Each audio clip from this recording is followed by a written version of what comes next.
അമല ഷാജിക്ക് എന്താ കൊമ്പുണ്ടോ? ഈ പുള്ളിക്കാരി ബെറ്റിംഗ് ആപ്പ് പ്രൊമോട്ട് ചെയ്ത പോലെ വേറെ ആരും പ്രൊമോട്ട് ചെയ്തിട്ടില്ല. ലക്ഷക്കണക്കിന് രൂപ പ്രൊമോട്ടിങ്ങിനായിട്ട് വാങ്ങിച്ച് ബെറ്റിംഗ് ആപ്പ് പ്രൊമോട്ട് ചെയ്ത പ്രമുഖരിൽ ഒരാളാണ് Amala Shaji. Betting app promote ചെയ്തതിൽ 3 അക്കൗണ്ട് മാത്രമേ മെറ്റയ്ക്ക് അറിഞ്ഞിട്ടുള്ളൂ. അതിൽ കേരള പോലീസിന് മെറ്റയ്ക്ക് ഞാൻ ബിഗ് സല്യൂട്ട് കൊടുക്കുന്നു. പക്ഷെ കഴിഞ്ഞില്ല. ഇനിയുമുണ്ട് ഒട്ടേറെ പേര് ഈ ബെറ്റിംഗ് ആപ്പ് പ്രൊമോട്ട് ചെയ്തവർ. ഇനിയും പൂട്ടിക്കേണ്ട അക്കൗണ്ടുകൾ ഇതാണ് മക്കളെ, നോക്കിക്കോ. ഒന്ന് വന്നിട്ട് നമ്മളെ നിക് വ്ലോഗ്സ്, പിന്നെ വിജയ മച്ചാൻ, അമല ഷാജി, പിന്നെ കുഞ്ചൂസ് എന്നൊക്കെ അറിയായിരിക്കും, താട്ടാന്ന് വിളിക്കുന്ന സാധനം. പിന്നെ നമ്മളെ ആപ്പ് ഡൗൺലോഡ് ചെയ്ത ലാല്, പിന്നെ ധ്യാൻ ശ്രീനിവാസനുണ്ട്. അങ്ങനെ ഒട്ടേറെ പ്രമുഖരായിട്ടുള്ള ആൾക്കാരുണ്ട്. ഇവർ അക്കൗണ്ട് എല്ലാം പൂട്ടിക്കേണ്ട അക്കൗണ്ടാണ്. എനിക്ക് അവരും ഇവരെല്ലാം ഒന്ന് തന്നെയാണ്. ഇപ്പം പൂട്ടിപ്പോയ മെയിൻ അക്കൗണ്ട് ഞാൻ പറയാം. മല്ലു ഫാമിലി, വയനാട് വ്ലോഗ്സ്, ഫസ്മിന, നമ്മുടെ കരച്ചിലോളി. അപ്പൊ ഈ അക്കൗണ്ട് മാത്രമല്ല പൂട്ടിപ്പോയത്, എല്ലാവരും ഒന്ന് തന്നെയാണ്. ആർക്കും കൊമ്പൊന്നുമില്ല.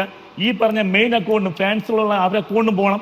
അമല ഷാജി അടക്കമുള്ള അക്കൗണ്ടിൽ പോകണം. എന്നാൽ മാത്രമേ ശുദ്ധി കലശം പൂർത്തിയാകത്തുള്ളൂ. ഇവിടെ മാത്രമല്ല, തമിഴ്നാട്ടിലും ഇത് പ്രൊമോട്ട് ചെയ്യുന്ന ബ്ലോഗേഴ്സ് ഉണ്ട്. അപ്പം അവരിവിടെ ഓർക്കുക, നിങ്ങളുടെ ഫാൻസ് നിങ്ങളെ പറ്റിക്കുകയാണ്. ഈ പൂട്ടിപ്പോയ അക്കൗണ്ട് ഓർത്ത് എനിക്ക് വിഷമമുണ്ട്. കാരണം വെച്ചാൽ അവരെ സ്നേഹിക്കുന്ന ഫാൻസിനെ ചീറ്റ് ചെയ്ത് പൈസ മേടിച്ച് അവരെ പറ്റിച്ചു. പക്ഷേ ഇനി നിങ്ങൾ ചിന്തിക്കേണ്ട ഒന്നാണ്, ഇങ്ങനെ ആൾക്കാരെ പറ്റിച്ച് ജീവിക്കരുത്. നിങ്ങൾ കഷ്ടപ്പെട്ടുണ്ടാക്കിയ ഒരു പ്ലാറ്റ്ഫോമാണത്. അതിലെ ഫാൻസ് നിങ്ങൾ ഇഷ്ടപ്പെട്ടു വന്നവരാണ്. അപ്പം ഒരിക്കൽ ചീറ്റ് ചെയ്താൽ നല്ല കണ്ടന്റ് ചെയ്ത് നിങ്ങൾ മുകളോട്ട് പൊങ്ങി വരും. നമ്മൾ സപ്പോർട്ട് ചെയ്യാം.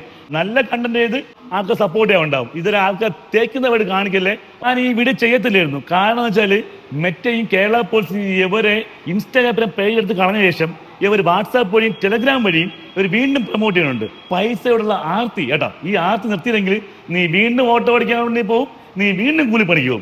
ആ അവസ്ഥ തന്നെ കൊണ്ടെത്തിക്കും. പോയി ആപ്പ് ഡൗൺലോഡ് ചെയ്യും.